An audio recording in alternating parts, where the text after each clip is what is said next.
আসসালামু আলাইকুম। আপনারা দেখছেন গ্রামের টিভি নিউজ বাংলা সংবাদ।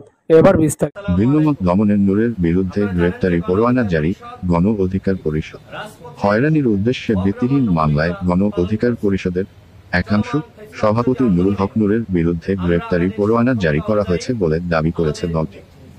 দলটির দাবি, ভিন্নমত দমন ও সরকার বিরোধীদের মধ্যে ত্রাস সৃষ্টি করতে সরকারের ইঙ্গিতে এসব করা হচ্ছে বলে অভিযোগ দেন। মঙ্গলবার বিকেলে রাজধানীর বিজয়নগরের আল রাজি কমপ্লেক্সে গণ অধিকার পরিষদের অস্থায়ী কার্যালয়ে আয়োজিত এক সংবাদ সম্মেলনে এসব কথা বলেন দলের সাধারণ সম্পাদক মুহাম্মদ রাশেদ খান।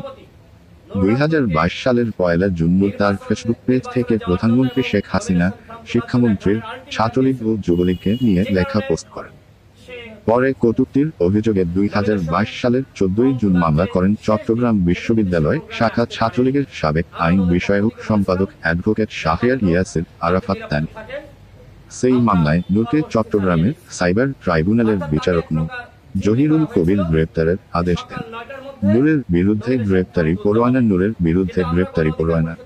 সংবাদ সম্মেলনের লিখিত বক্তব্যে মুহাম্মদ রাশেদ খান বলেন, ভিন্নমত দমন ও সরকার বিরোধীদের মধ্যে ত্রাস সৃষ্টি করতে ও হয়রানির উদ্দেশ্যে নুরুল হক নূরের বিরুদ্ধে ভিত্তিহীন মামলায় গ্রেপ্তারি পরোয়ানা জারি করা হয়েছে।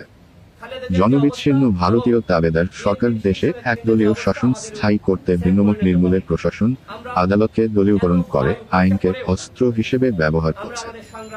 তিনি আরও বলেন, অন্যান্য প্রতিষ্ঠানের ন্যায় আদালতও এখন সরকারের তলবিবাকে পরিণত হয়েছে।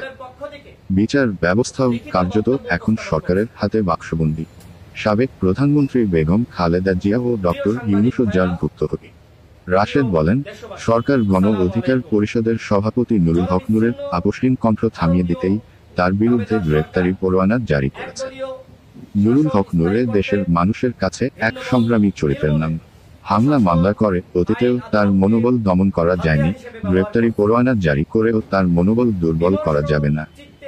সংবাদ সম্মেলনে আরও উপস্থিত ছিলেন দলের উচ্চতর পরিষদের সদস্য আবু হানিফ, সহসভাপতি বিপ্লব কুমার পোদ্দার,